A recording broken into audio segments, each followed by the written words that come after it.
Saudara Kapolri Jenderal Listio Sigit Prabowo mengatakan tidak ada tembak-menembak dalam kasus kematian Brigadir Yosua di kediaman dinas mantan Kadif Propam Irjen Verdi Sambo.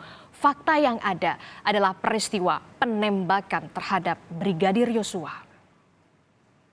Tidak ditemukan, saya ulangi, tidak ditemukan fakta peristiwa tembak-menembak seperti yang dilaporkan. Saya ulangi, tidak ditemukan fakta peristiwa tembak-menembak seperti yang dilaporkan awal. Tim khusus menemukan bahwa peristiwa yang terjadi adalah peristiwa penembakan terhadap saudara J yang mengakibatkan saudara J meninggal dunia yang dilakukan oleh saudara RE atas perintah saudara FS. Saudara E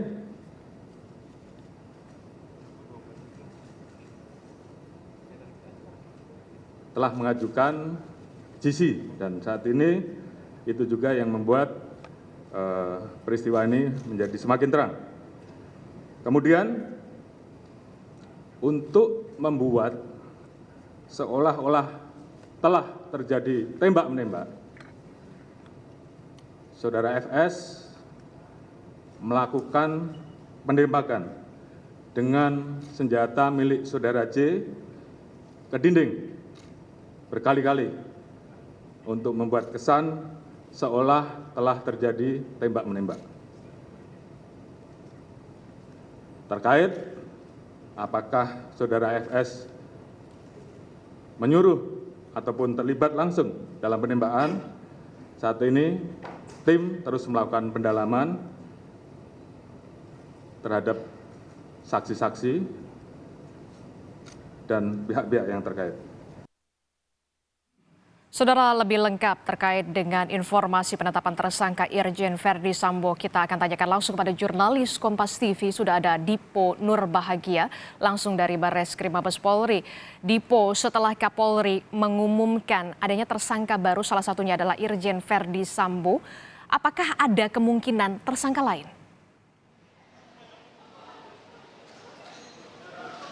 Kalau kita lihat dari pasal yang disangkakan, yakni pasal 340, subsidiar pasal 338, jungto pasal 55 dan pasal 56 KUHP, ada turut serta, kemudian juga siapa yang menyuruh, dan juga terlebih lagi pasal 340 ini menekankan terkait dengan pembunuhan berencana, tidak menutup kemungkinan bahwa akan ada tersangka lain terkait dengan peristiwa penembakan kepada Brigadir Yosua yang mengakibatkan Brigadir Yosua ini meninggal dunia. Tetapi yang paling penting untuk ditekankan, Aris dan juga saudara, walaupun masih ada kemungkinan tersangka baru, tetapi yang pasti adalah pihak Polri telah berhasil menetapkan siapa sebenarnya aktor yang menyuruh ataupun aktor yang memerintahkan Barada Eliezer untuk menembak Brigadir Yosua. Seperti yang kita ketahui bersama, aktor yang kemudian menyuruh Barada Eliezer menembak Brigadir Yosua adalah Irjen Pol Verdi Sambo. Memang sayang sekali, Aris dan juga saudara, tidak dijelaskan motif apa sebenarnya yang membuat Irjen Pol Verdi Sambo ini memerintahkan Barada Eliezer untuk menembak Brigadir Yosua. Tadi pun kami mencoba lebih rinci menanyakan sebenarnya apa aktivitas yang terjadi pada saat itu, pada saat Brigadir Yosua ini dilakukan penembakan. Tetapi sekali lagi, Kapolri menyebut bahwa ini adalah materi penyidikan sehingga proses penyidikan masih terus berlangsung dan belum dapat diungkapkan kepada wartawan dan juga kepada publik. Menarik kalau kita berbicara terkait dengan peran Irjen Pol Verdi Sambo di TKP ataupun pada saat proses penembakan terjadi di rumah dinasnya di kawasan Duren 3, Jakarta, tidak hanya meminta ataupun menyuruh Barada Eliezer menembak Brigadir Yosua, tetapi Irjen Pol Verdi Sambo juga dengan mandiri mengambil senjata dari Brigadir Yosua dan menembakkan senjata tersebut ke tembok-tembok yang berada di rumah dinas, sehingga hal ini dilakukan untuk kemudian membuat spekulasi adanya peristiwa baku tembak antara Brigadir Yosua dan Barada Eliezer yang kita tahu bersama itu adalah cerita awal yang ternyata sampai dan saat ini dan sudah dibantah secara langsung oleh Kapolri Jenderal Listio Sigit Prabowo. Tentu menarik juga pengungkapan kasus ini terlepas dari bagaimana Barada Eliezer ini menuliskan secara langsung, secara sadar sendiri di kertas BAP kronologis terkait dengan penembakan kepada Brigadir Yosua sehingga kasus ini dapat sedikit mengalami terangnya peristiwa seperti apa yang kemudian dijanjikan oleh Kapolri atas instruksi dari Presiden Republik Indonesia Joko Widodo. Sejauh ini Polri sudah menetapkan 4 orang tersangka. Kalau dapat kami rinci adalah Barada Richard Eliezer yang memiliki peran pelaku penembakan. Kemudian juga ada yang kedua tersangkanya adalah Brigadir RR ataupun Brigadir Riki yang memiliki peran membantu dan menyaksikan penembakan. Kemudian juga ada KM. Kalau informasi awal ini adalah sopir dari Putri Chandrawati yang memiliki peran turut membantu dan menyaksikan penembakan korban. Sementara tersangka keempat yang tadi kami sebutkan adalah Irjen Pol Verdi Sambo memiliki peran menyuruh, melakukan dan menskenario peristiwa seolah terjadi tembak-menembak di rumah dinas Irjen Pol Verdi Sambo.